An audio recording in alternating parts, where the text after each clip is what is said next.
Okay, well, we're rolling. Okay, great. Rebecca, thank you for being here. Thank you for having me. Can you tell me about Crossbow, what it is, what you guys do? Yeah, absolutely.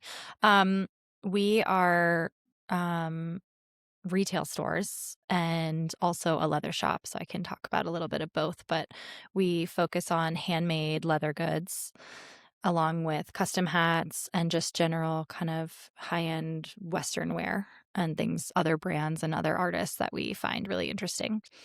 We have two stores, one in Telluride and a newer one in Bozeman. And then we have a full spectrum leather shop in this little cowboy town called Norwood, Colorado. It's right outside Telluride, where we hand make all of our goods, from our leather bags to clothing to now we have an in-house silversmith and we're doing some jewelry and hat bands and all that jazz.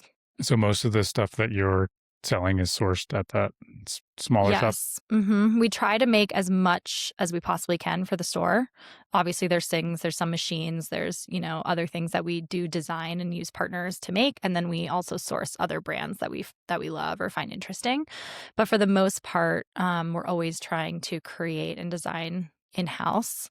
And that started with my business partner, Macy. She was a leather worker and she had a small shop in Telluride when I met her, where she was making everything in the back of the shop and then selling stuff in the front. And it was all handmade, hand patterned bags, purses, um, earrings. She had all sorts of different things. And someone's doing the jewelry now as well, too? Yes, we just brought in an in-house silversmith because it was always our dream. Like we bought from local artisans and we still do, to give us different conchos or different turquoise pieces that then we can attach on hat bands or rings or something like that, or on bags.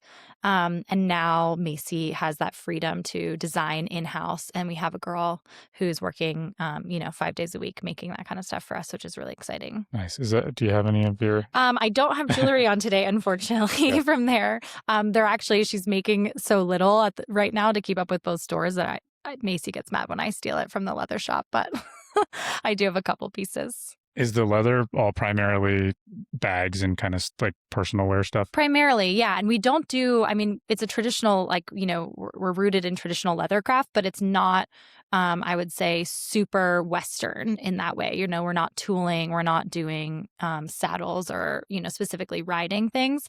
So we use a lot of soft leathers, but primarily purses and bags are our number one seller. And then we're expanding into other things. But we make wallets and coasters and keychains, which we do for events. And then we just started doing some jackets and things like that in-house. And then we also design and create other suede and leather with partners. You guys do belts? We do. We actually do custom belts in the store. So when you come in, there's kind of two main areas of the store. One is a big hat bar where you can come in, pick a custom, pick a hat blank, we shape it, all that. And then there's a leather bar. And at the leather bar, primarily it's belts. And so we come in, you pick out a belt buckle. Maybe you brought in your own. We measure you. You pick out what type of leather you want, and then we make you a belt right there. Oh, nice. Do you guys do any kind of custom belt buckles or no? We have started. We work with a partner down in Texas who's helping us do a couple of those things. So we have some coming out, like designs, but nothing in-house just yet. Yeah, there was a store that used to be in Bozeman, and they're not in business anymore, but they had made me a couple pretty cool copper belt buckles. Oh, wow. And I just had our family's farm name on it and some stuff. And then a buddy of mine, I got him and his wife buckles for a wedding present. That's that they a nice made. idea. It was very cool.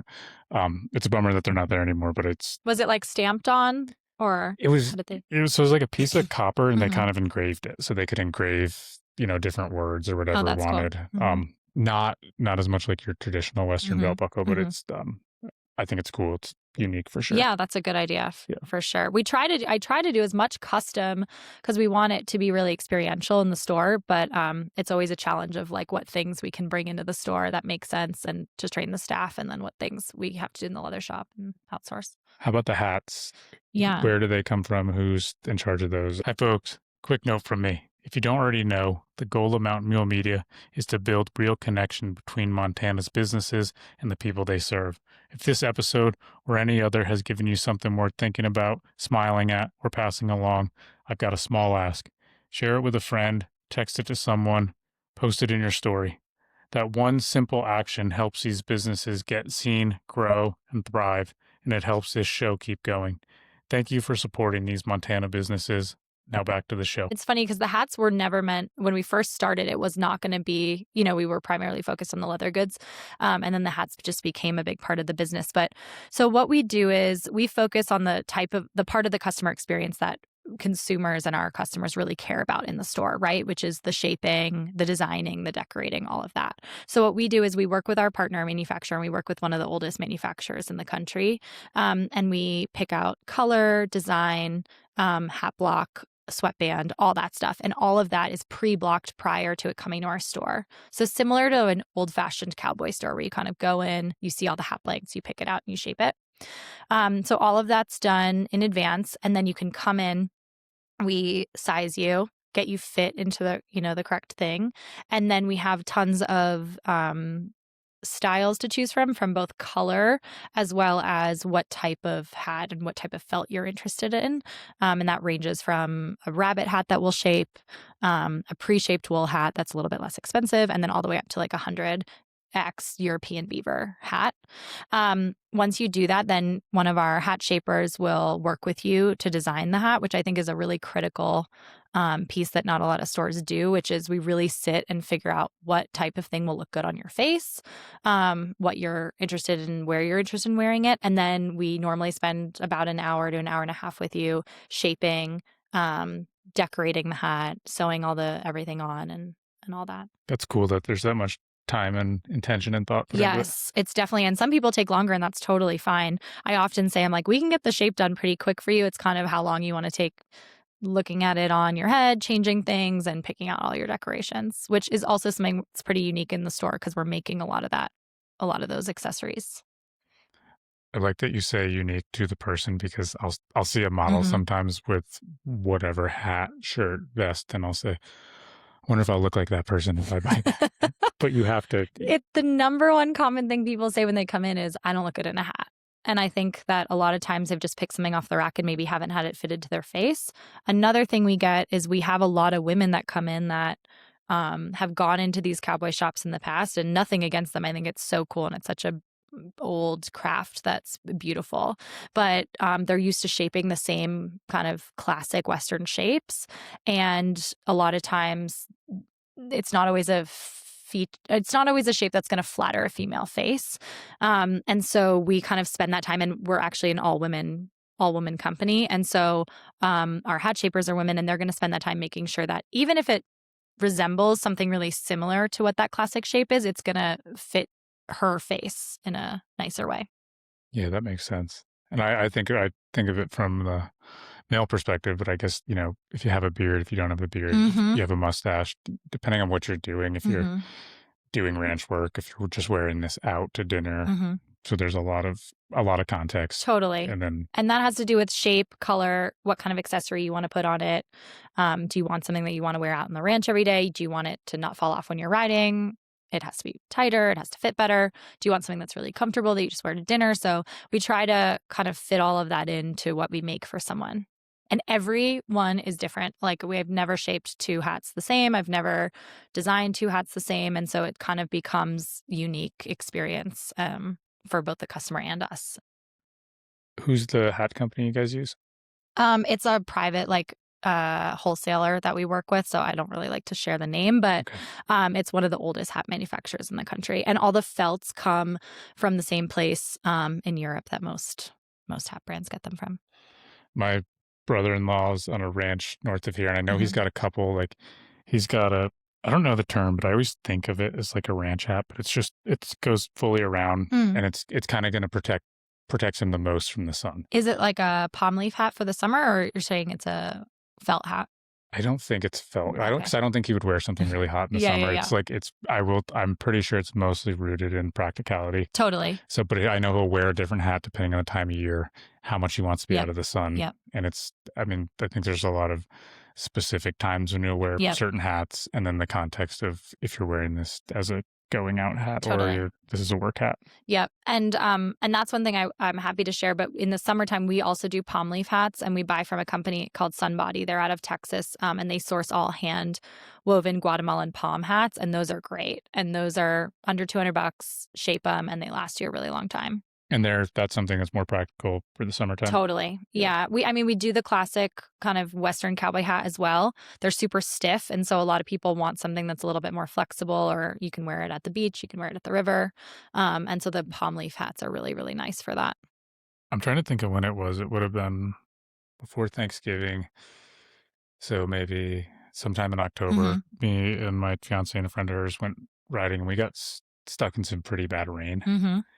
I had a jacket, but I just had a ball cap on. And I'm like, all right, I'm at the point where, Yeah. and it would be nice to have an umbrella on your head. Yeah. And I completely I've never worn a cowboy hat just because like I grew up on a different type of farm. We had a dairy farm, Oh, and it just wasn't our style. And like, I think it's cool, but I'm always like, nah, that's just not me. It's not Yeah. like I respect it. But now I'm like, man, it wouldn't be bad to have something to keep the sun off my neck and to keep the rain from running down my neck and down the inside of my shirt. So I've considered it more in the past. There's a reason why cowboys wore them Yeah. for so long. I mean, you would get one hat made and you'd have it for your whole life probably.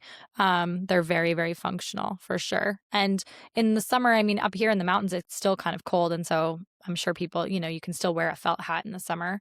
And those beaver hats, so the more beaver that's in the hat, the hardier it is. It's going to be good in the pouring rain, snow, all that stuff. But obviously it's not as cooling as a palm or a paper straw hat in the summer. Where was your dairy farm? I have a dairy cow, by the way, so I'm just now really What kind? interested. I have a Jersey. Oh, nice.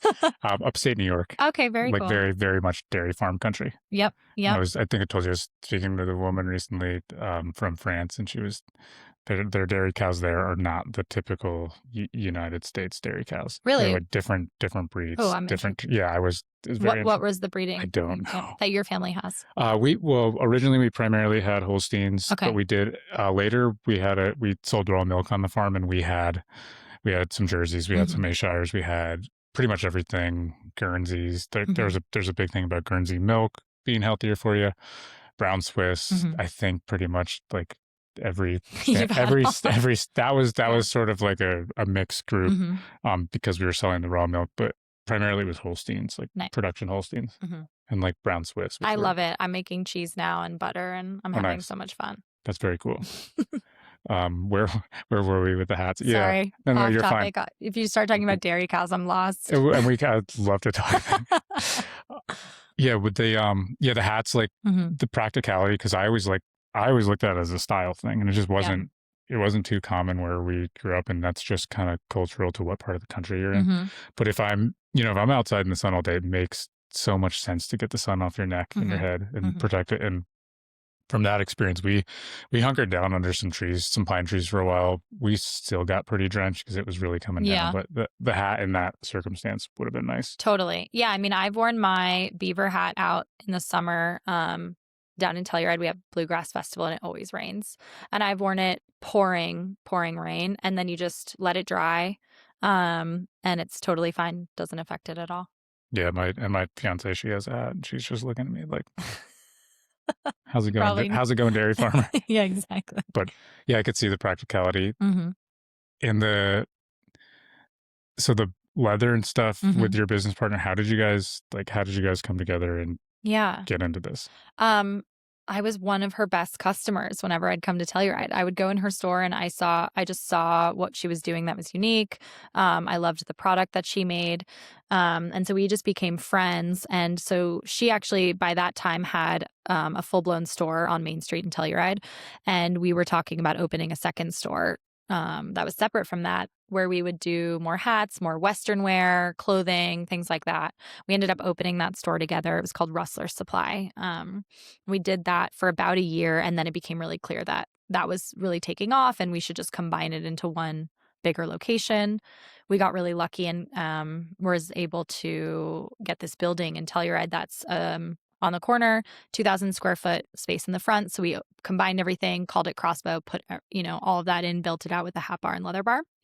And then behind our store, there was a smaller space that was a tea house, and we were kind of wondering what to do with it. And we ended up opening an 1800s speakeasy cocktail bar in it. So now we have this whole fun thing going on in Telluride, and then started coming up to Bozeman and did that together. Nice. Now we're just on a roll, us together. Where's the Crossbow name come from? Hey folks, Tim here with Mountain Mule. I've got an exciting announcement that 2026, this spring and summer, we are going to start offering park tours through Yellowstone National Park.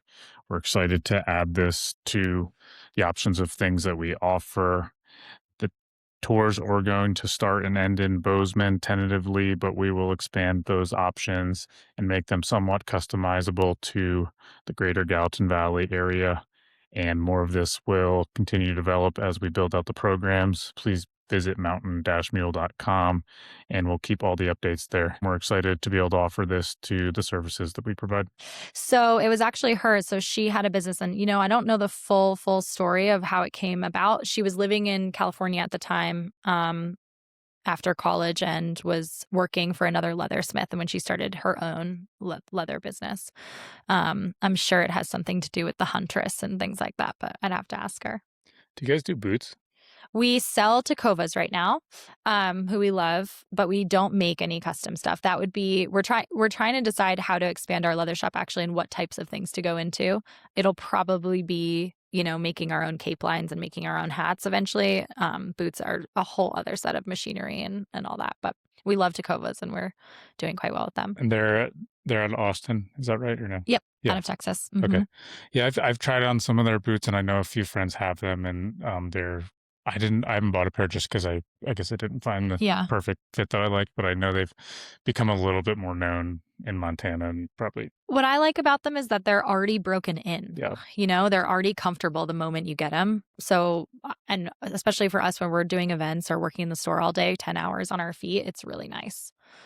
So I really like it. And they have a good price point. It's not crazy. Yeah. Because they make everything themselves. Because I think Murdoch's started carrying them recently. Yep. And I think they have a store in Nashville. That's where I tried on a pair there. I didn't end up buying them, but yeah, I know my buddies had them and that's what they like. They're pretty broken in. Yeah, they're super broken in. They're comfy. But in Bozeman, we're also 2 doors down from Lucchese. We love them too. Mm-hmm. But I think with our customer that, Tecovas is a great fit. Yeah. Yeah, I was wondering that too because I was, when I walked by your store this morning, I was like, oh, the Casey's right there. Totally. It's really fun. We were doing PBR. We were across from each other too. And we love those guys. And how long have you guys been open here in Bozeman? We opened in April. Okay. Mm-hmm. So you're coming up on, and has this location been done well? Yeah, it's doing really well. I love it. I love our staff. Our customers are great. It's really fun for us to be, we obviously Telluride's a little bit more of a tourist town. Not that Bozeman isn't, but it just has, I think, a really, really nice local community, and we really like that. Your Telluride does? No, Bozeman. Okay, mm-hmm. Yeah. Because Telluride's more of a ski town. Yeah, totally. Yeah. Ski, and then in the summer, tons of festivals. So it's definitely a lot of people that are coming in for the week. Mm-hmm. We have great, local customers too, but I feel like Bozeman, we get to know people a little bit more. And it's nice to just be able to make, we like to make a belt for the everyday, person who's going to work. And we do an industry belt if you're working in a restaurant or something like that. We give, you a great discount. And we like to be able to do that, make hats for ranchers. Is there anything commonalities in belts that you make? Are they pretty custom? Are people getting names on their belts? Are they just getting a design? Yeah, no, a lot of people like to put their initials on, so we can brand them on or we emboss them on. So that's super common, either on the inside or the outside. We do a standard, so our belts are $110 for the standard belt, and that comes with a standard buckle that comes in 5 different metal options. And so I would say, for a guy, chocolate brown, something like that, classic. And then we do 2 different widths as well. So whether you want to wear it with dress pants, like for wedding season, or with jeans. Do you think this leather that you guys use is far superior to a lot of leather? We try to use the best we possibly can. So I don't want to, I don't know exactly what other people are using, but for belts particularly, we make sure to always use the cut of leather that's going to last forever. So it's the strongest. It's called the bend. It's the strongest part of the hide. And so that we definitely make sure of. And then the rest of our leather we source within the US. We're trying to even get more eco-friendly with that. But yeah, we try to use the best, quality we possibly can. Is there any like crazy belt designs or anything that sticks out that you remember? Belt designs. I mean, I've remembered some wild buckles. We do a lot of vintage shopping for the store. All of our, just off topic, but all of our displays are all antiques. A lot of which I found around Montana when we opened the store. But anyway, so we shop for vintage buckles too, and we'll get, stuff in. I think we had one for a while that just said Allen on it, and we're like, one guy's going to come in and be Allen, and he did. Nice. So that stuff's all for sale, all the vintage stuff you said? Yeah, I mean, no, I try not to sell too much of the display, even though people want it, because I have to source it again. But yeah, all the vintage buckles. We do a lot of vintage hat. We take old pins, turn that into hat accessories. We've taken kind of old concho belts and put those conchos on bags and things like that. Yeah, and I imagine if you go to some small towns all over the state and Wyoming and Montana, you probably find some pretty cool stuff. There's incredible antiquing. I mean, actually, just outside Bozeman, there's a great store, and we got this one table, or I guess it's a table. It's an old mercantile table where they used to sell beans and different dry goods in it. So on one side, it has little glass openings so you can see, you'd be able to display all the different things. And then it has drawers on the other side. Oh, nice. And we ended up putting all of our belt hardware on one side and then backstock in the other side. So it looks really cool. Nice. We love stuff like that. Yeah, depending on where you go out here, you can find some gems. Great gems. It's just not as common anymore because everyone's got the internet, so you kind of know what you have. Totally. You can't just... Yeah, the pricing's gotten a lot more expensive antiquing. But we also try to use, we have 1800s cash registers in both stores that work. Oh, nice. So we try to get as much as we possibly can to display on. Are you guys hoping to do any type of speakeasy with your Bozeman location? No plans right now. Liquor licenses in Montana are expensive. Yeah, they're a big deal. And it was a lot of work to open it, but we do love it, and it's really, really fun in Telluride, so I guess you never know. Has it been a challenge to run the business and not be here all the time, being that it's your... You would think, but no, honestly, because we have our manager is amazing. Our staff is amazing up here. And then my director of marketing, she comes up here pretty often, and Macy and I are up here. Macy's family is here. So we're here quite often, but no, it's been pretty mellow. How'd you guys figure out how to do that? How to just to delegate? to run a team and manage that. That was part of my old life. I helped, I was the first employee at a vitamin company when I was 22, and I worked there for 10 years and built it before we sold it. And so I'm pretty familiar and kind of comfortable with building a team and delegating. So I think that just came naturally, with me when I came on and became Macy's partner. And then, but I would say the keys are making sure that you have incredible staff and really supporting them. Mm-hmm. And not everyone's going to be able to do everything, and they're not you. And so you have to really play on people's strengths the same way you would want to have that if you were in that role. So you just have the experience building teams and building a business, and that's extremely valuable. Yeah. It is very helpful. And I look at things, I think, a little bit differently, both in growth and just we set up processes at the beginning in a way that I know it could work when we're bigger, if we're bigger. Yeah. But I do that just because I know how hard it is to change, and I've seen it all happen. I've made all the mistakes. So you did that all the hard way. Mm-hmm. Then... the really long, hard way. Mm-hmm.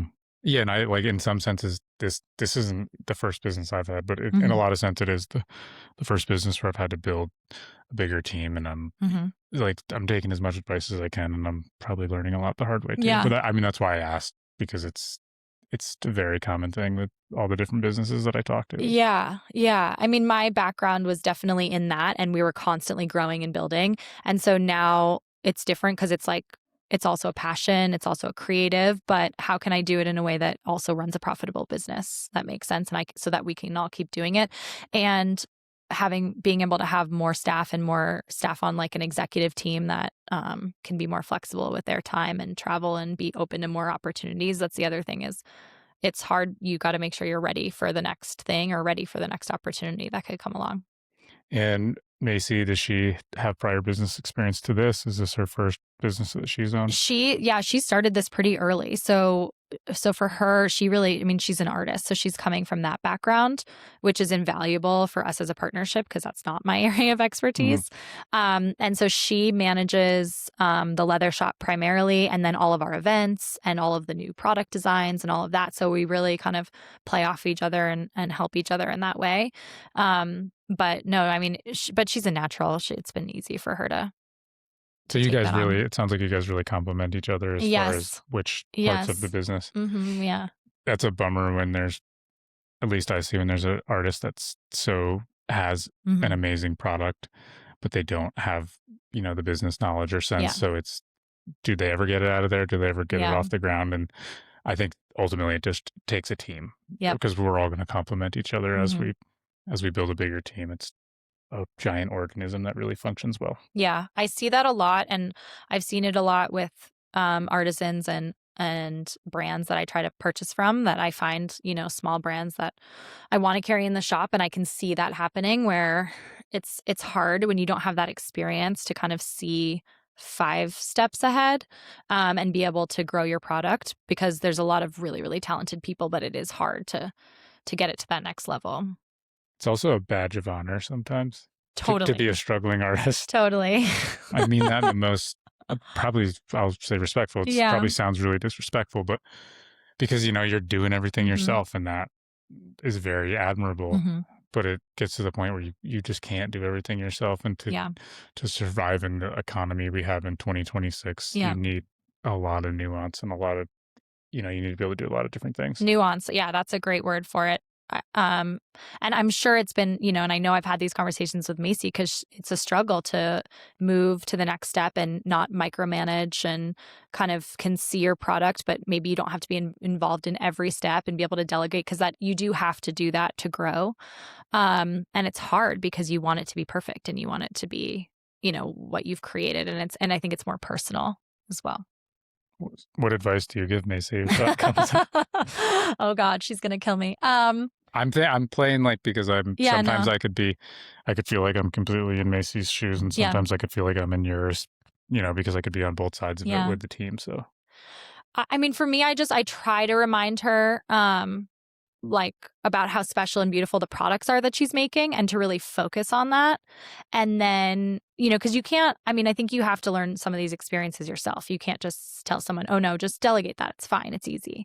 And so I try to remind her of that and to focus on the things that are really important and to really like sit with the things that make her happy and what things she really wants the brand to, what ethos she wants the brand to have.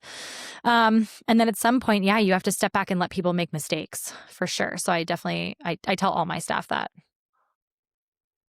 that if they're they managing other people, let them make let mistakes. let the people you're managing, they have to make their own mistake because sometimes you're just not going to learn another way. And then they'll definitely not, do that again. But I think for her, when she's, it's a little bit different, the people she's managing, because she's teaching them a craft and she's also teaching them how to make something that she's already made, right? And that's one thing that we try to do, and it's a really big brand ethos for us, is empowering women to learn a craft and be self-sufficient. And so for her, she gets so much fulfillment out of doing that in the leather shop. And the leather shop's all women. And they come in and whether they're there with us for a year, whether 5 years, they've come out with some kind of skill. And we do that same thing in the store with the hat shaping and the leather working. And we want people to be not only self-sufficient, but just be able to learn and feel empowered and having some skills. Yeah, that's very cool that you're giving them more than just We're an trying. occupation. Yeah, yeah. And everyone comes in with their own, we hire artists too, right? And they might come in with their own specialties. We have a girl up here in Bozeman now who's an incredible artist. And so she's, volunteering to do some burn pen drawings on the hats. We had someone in Telluride who was amazing at that. We are encouraging her, if she wants to learn tooling or what kinds of things would be interesting to her. And then how can we also fit that into the business so people don't feel like they have to do everything our way. And I always tell customers, I'm like, each person's going to design your hat differently, shape it differently. And when they're training, as long as they just learn our way first, they kind of master that, then they can kind of break all the rules um, and play around with different things and bring their own specific style into it. Very cool. Yeah, it's got my mind spinning. Yeah. I had a girl on a while back, Allie Louise. She does these really nice paintings, Hmm. and she was saying that when she's painting, like she's not, like she's never thinking like, how much could I sell this for? I just need to like, if nobody Hmm. wants this, I'm making this beautiful piece that I'll hang in Yeah. my own house. And then there's the other side of that is, well, just takes time and money to create. So hopefully somebody wants it. And Yeah. that's such a interesting balance where it usually Right. seems to take multiple people. And then there's the anomaly once in a while that, Right. but I feel like, and I don't know why this is, maybe I just have artists in my family, but I do connect with them in that way because I understand that battle.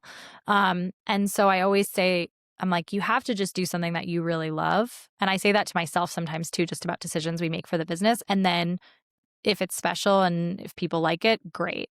But if you start doing things or creating something because you think you're thinking about what everyone else is going to think about it, it's probably not going to be very good. yeah, that was like kind of, Just do what you like. yeah, I couldn't agree more. I've struggled with wanting to do things my way so bad that I sometimes don't like Yeah. won't accept what the market. Yeah, you have to still be So not so there's that rigid. balance. Yeah. When I've told this story probably too many times, but when I started this company, Hmm. we were a chauffeur, a private car chauffeur service, but I wanted it to be all pickup trucks. Oh, that sounds like Nice a cool pickup idea. trucks, like, Yeah. Ford Lariats, King Ranchers. Yeah. If sure, if because you know those references Yeah. I said, but there really wasn't a market here for it. There was to an extent, but it would cap our capacity because Mhm. the most you're going to get in a truck is I was going to six say. people crammed. Yeah. And to a lot of people that are hiring car services and chauffeurs, they kind of have a status that they want to keep Hmm. and they want the nicest SUV. Yeah. And like I can understand that given my background, but that's Hmm. something I have to understand about the market. Yeah. It's fine if I want to drive a pickup truck forever, but that's my choice, but that might not be everyone else's. And Yes, there is a fine line of that, and making sure that it's, I would say, you're aware of your surroundings and you're aware of the market and what's interesting to people. I mean, I will say that like I don't love every single thing. I mean, love most of the stuff we make, but sometimes I'm like, oh, that I wouldn't put that on my hat, but I totally then when I see the customer do it, I'm like, wow, that's really beautiful, and I wouldn't have put those things together. And so you have to be, open to other people's opinions in that way, I guess. yeah, it's just was Hmm. a learning process, Yeah, totally. as is life. Yep. Cool. So, and how often are you live here? You said she's got family here, so you guys are just in and out of Bozeman as, Yeah. I mean, when we first opened, I was up here for 3 months. So was Macy. We did the whole build out for the store ourselves. But now, I mean, these days I'm only kind of up here every other month, once a quarter. And then I switch off with Katrina, who is our director of marketing, who comes up a lot. And then Macy's brother just had a baby up here. So she'll be here a lot more often. And her sister owns Salchicha, the store. So she okay. comes up to visit her too. What store is that? Salchicha, it's in the market. It's a really cool like Okay. women's I know boutique. the market. Yeah, I know the market. Yeah. You probably wouldn't go in there and shop. They don't have men's, but Probably not. But maybe but maybe your fiance. Yeah. Okay. Have you noticed a big difference in the market? I know you said there's Hmm. more of a local. Hmm. Has there been any big struggles that stuck out or running a business here that wasn't, I guess, probably similar with Yeah. Telluride to an extent because it's the West, but is there anything Yeah. that's been like a hurdle or a learning curve here? I mean, working with a bigger city as far as getting like permitting and stuff for signage and all of that was a little bit more challenging. For us, we're used to kind of a small town. But no, I mean, the rest of it, I would say the community's been so welcoming. We were pretty nervous when it's, our second location, but, coming in and being a hat maker in a state that's historically has lots of options and lots of history there. But everyone's been really, really welcoming, and things have been pretty, I would say, easy. I don't want to say too easy, but and finding great staff was great. So no, nothing that stands out for me. And other than it took like 8 months to get our sign on our building. Just to get it made or just to get it No, put to up? get permitting. Oh, All interesting. of that was hard. I don't know why, but things like that. I wonder. It didn't seem like it was anything that was like gaudy and stuck out. It seemed No, like. it was just the systems are complicated. All that like bureaucracy is hard. You guys got a great location on Main Street. Thank you. Yeah. I have to give all credit to that to our real estate agent, Mhm. who I met through because we partnered with Outlaw when we first came up and did PBR, and Mhm. she works with them.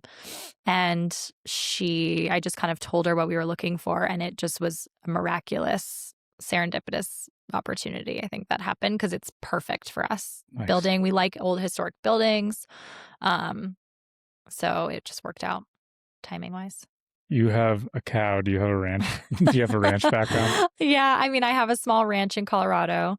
Horses and dairy cow pretty much. I've raised a little bit of meat cattle, and I have chickens and things like that. Who milks the cow? Mostly me. When I'm traveling, I have some amazing help. There's 2 rental houses on the property. And both of those guys are lovely and will help me milk the cow when I'm gone. Hopefully they get a good deal on rent if they got to milk a Yes, cow. they do. They do. Do you milk it twice a day or once a day?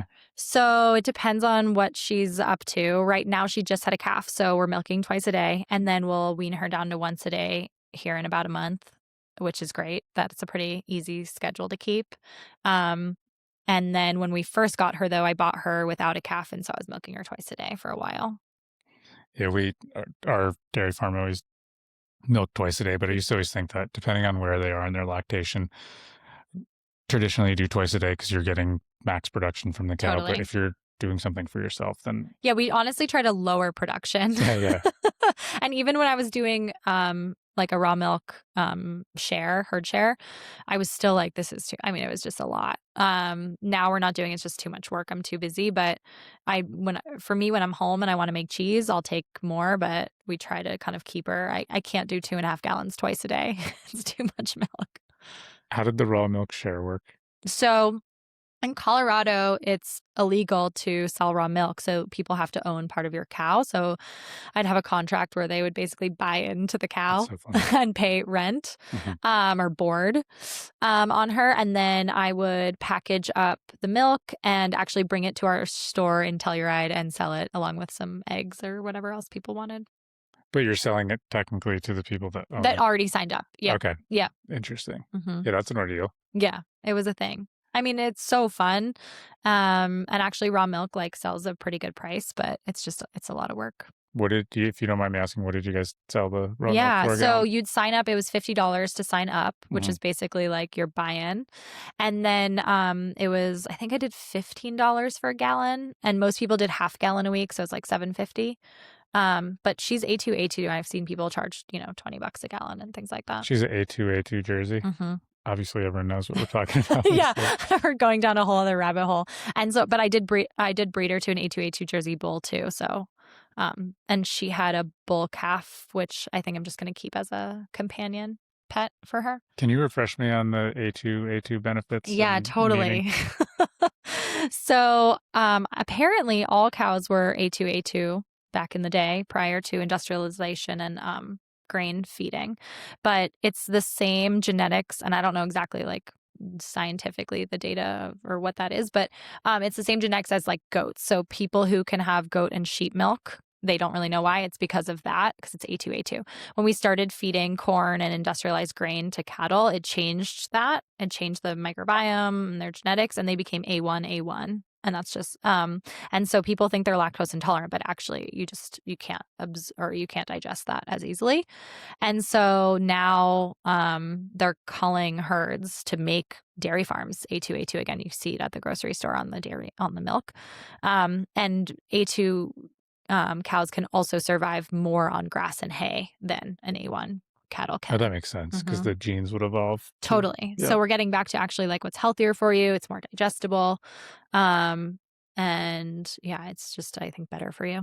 And from what I understand, a lot of people that are lactose intolerant can still tolerate the raw milk because the enzymes are still in it and it's not pasteurized. Yeah. From what I understand, they're not actually lactose intolerant. It's just that they've been told that because of that they have trouble with A1 milk. Yeah. But no, then if they're true lactose intolerant, they can't have it, but it's more rare. Yeah, we sold raw milk on our farm, and my mother was like, she could recite all this stuff and I know to an extent, but I think in 2020 is when they legalized it here in Montana, it was tough in New York to get the license, but once you got the license, you could sell it. And then I know by state it varies. Some states will say you can buy it and say it's for animal use. So Yeah, there's I think Montana's pretty lax on it because I was talking to a restaurant owner who was buying raw milk to make cheese. So I think interesting. up here it's fine under whatever, Yeah, I think circumstances. something in 2020 changed because prior to that, I know it was essentially illegal in the Yeah. state, but we weren't. I think I remember telling her she could have got a lot more money for it. I think she was selling hers for 8 a gallon. Yep. But I want to say most of it is in that like 15 range around here. Yeah. I mean, one, the work it is to get, to Mhm. get that, and also like I'm feeding all organic feed when I am graining her, but I think, and really good, she eats my horse hay, right? So I think if people are doing that, it's worth paying the money for it. And also, I think most people aren't drinking the milk, they're figuring out other stuff to do with it, and there's so much value in that. Like if you're making butter, you're probably saving $20 a week anyway. And most a commercial dairy cow Holstein could be making 7 to 8 gallons a day. So Totally. you look at Yeah. the like you get that many gallons a day, maybe at $3 or $4 a gallon makes sense for Mhm. the producer, but when you're getting two a day, Yeah. like that's and Yeah. that's got to spread. It's just when you're not feeding that high production diet. We traditionally come from the commercial Yeah. side of the Yeah, dairy. where you have to have production up Yeah. and It's all a that. yeah, it's a very interesting concept. I could go down that. Some of it's a little bit gray just because I'm pretty removed from it, Yeah. but I grew up doing it. It's So so interesting. yeah. I mean, I wasn't in. I didn't even really eat dairy that much until I got her, but I was just always so interested in it, and I love actually goat's cheese. I just didn't want to have goats, but now I'm just fascinated by it, and I love when I'm milking outside early in the morning. It just feels like something that's been happening for hundreds of years, and feel really connected to it. Do you know Fox and the Hound when she's milking the cow in the morning? Uh-uh. You haven't seen that? It's like No. it's an old animated Oh, movie. really? Yeah. I need Anyway, it remind when you said that, but to. so when I was a kid and when I was growing up, and they might still do it today. I Mhm. couldn't tell you, but so traditionally you have a herd tester come test the Mhm. milks, the individual milk of every cow once a month. They'll take a Yeah. sample, they'll ship it off, they'll test it for its cleanliness, Mhm. its they'll pretty much give you Bacteria. bacteria, butter, fat, protein, all Mhm. that, and then you get your herd average. So your herd might be averaging 80 pounds a day. Mhm. They post it in like the country in the so there was one called Country Folks, Mhm. which was just and essentially the whole like showed the whole county. So I grew up in Dutchess County, and it shows all the like in order from top to bottom, highest producing herd, lowest producing herd, Oh, interesting. and it's very funny because if you just think of the mentality, you're in a competition with every farm to have the Mhm. highest producing, and that's where you can see everything go in the maybe in the arguably in the wrong Mhm. direction because then you're overfeeding grain, corn, you're solely focused on production and getting the cows to reproduce so they're lactating, but I don't think that like that was I have a lot of sympathy for farmers that were like that's just what growing Mhm. up and what you're doing and you're trying to be profitable.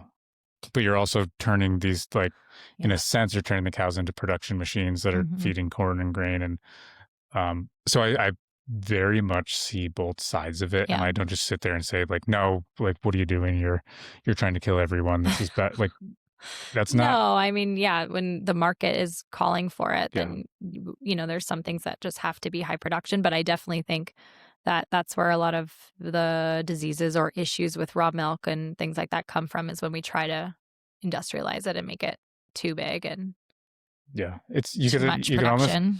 compare it to social media because it's like being Yeah. compared in the newspaper. But as someone who grew up just a product of the Mhm. industry, was very oblivious to most of that, like of maybe the harmful side effects. I would much more be arguing that we're like, this is what we're doing. What are you talking Yeah. about? And I get it when that's the world you've grown up in. Totally going down a rabbit hole here, but I know. um, You can cut this all out it's of fine. our No, dairy it's fine. This is conversation. how it goes. But anyway, back to your Yeah. cow and your raw milk. It's very interesting to see people with knowledge come to the other side of it and Mhm. then realize things like the A2 stuff.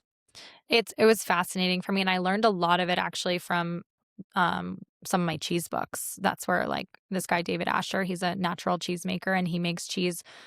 Um the way they have done it in the past before dried cultures and all of that. So like making a clabber culture.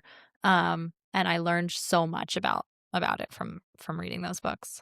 Yeah, it's very interesting. So anyway, if anyone's wondering where to get like a custom hat and wanted to learn about raw And milk, Rod still learn about raw milk. Come see me. Yeah. and I can't let it go. I want to, but the big thing with pasteurizing milk is because of the way they used to store it, like to Just cool it. yeah. To cool There, it. Hmm. from what I understand on my family's dairy farm, there was like a box at the end of the road, and you would carry the milk cans out there, Hmm. and maybe it had ice, but there Yeah. wasn't refrigerators the way there are now, Right. and I think that's when so much bacteria would grow, For sure. and it became a huge health concern. Yeah. And the reason our New York has so many farms is because all that milk was going to the city. So there's a huge I'm population. pretty sure because I used to buy raw milk when I lived in California, and it either come from Pennsylvania or upstate New York. Yeah. And they would truck it from across the country and sell it as raw Yeah, milk. it's kind of wild. Yeah, because I think wasn't it in grocery stores there? Yeah, and it still is. But this was like a black market meat in the gas station parking lot kind Yeah, of deal back nice. then. Mhm. But yeah, it's really interesting, like pasteurization. I mean, it's obvious why it was needed and why it is still needed. If you have like a big industrial dairy farm, then yeah, most Mhm. likely you need to do that. But when I see the situation like of my one cow or people who have a couple cows, I mean, it's just so unnecessary. Yeah. Okay, that's raw milk. That's raw milk. Is there anything anyone should know about like hats, belts, any of this stuff? Any hot tips that like just from being inside the industry when people are doing any of this stuff? Yeah. I mean, I really recommend people, for obviously the people that wear hats, I always say try to spend the money if you're on a budget and you don't, you want to get a hat, spend the money on the quality of hat and then add decorations later. Just because some of these hats, and we used to buy and still sometimes do, like we'll buy 40-year-old 100X hats in the store and just redo them and sand them down a little bit, and they're beautiful. And these things will last you forever. Same with belts and leather products. Like buy something that you're going to like for a long time, because there's no reason that it's not fast fashion. You don't need to rebuy it again in a year. So I do recommend that. And then go and get a hat shaped. It will fit you better and looked better on you if you can. Yeah, that makes sense. And I was asking about the Yeah. leathers with the belts earlier because I find that I feel like I buy a belt every year too, and the Yeah. holes just wear out, and then I'm making new holes tight, and it's just they're stretching. Yes. Yeah. I mean, and they do stretch, and we tell people that. So, obviously, if you can get measured, that's great. But they will stretch 1 inch, so about 1 hole while you have it. So we try to measure your center hole 1 back so that it'll eventually stretch to your center hole. Yeah, that makes sense. But and then mine just like take a funny shape too, because Yeah. they're like your pants are tugging on them, and they get the big wear mark from the center belt loop. Yeah. And that's why, like, the quality of the leather and making sure that they're using the strongest part of the leather, because ours should last you for the rest of your life, and not do that because they're thicker. Yeah, that's good to know. I have a nicer one that I'll usually wear out because this one like just looks like very funky. Yeah, just thinner leather. Also, if you want something for durability, we do custom orders in our leather shop, and you can get a stitch belt. And that kind of keeps it together really nice. Or if you want something like more specific, we can do custom things like that. Very cool. Where can people find you guys if they want to check you out online? Yeah. So our website, shopcrossbow.com, and our Instagram is at Crossbow Western. We sell most of the stuff in the store. There's obviously some like hat accessories and vintage and all of that we don't do on the website. And we don't do custom hats on the website right now. Maybe eventually. It's just tough because we like to shape and fit people, but they can find us in both of those places, or if you're in Telluride or Bozeman, or one of our events. And we also do private weddings and corporate events. So we'll do custom hat bars. We'll do, if you have a wedding and you want everyone to get a coaster or keychain, and we'll show up in brand at your event. So if you're interested in any of that, all the information's on our website. Nice. Well, thank you, Rebecca. Thank you. I'll put all this stuff in the notes, and appreciate you making time. Of course. Thanks so much. Thanks for listening, folks. You can find the full blog post for every episode, along with key takeaways and links at mountain-mule.com. If you haven't yet, consider following the show. That one small action helps these Montana businesses get seen, grow, and thrive, and it helps this podcast keep going too. If you know a business that would be a good fit for the show, we'd love to hear from you. Just reach out through the website or social. Thank you for supporting these Montana businesses. See you on the next show.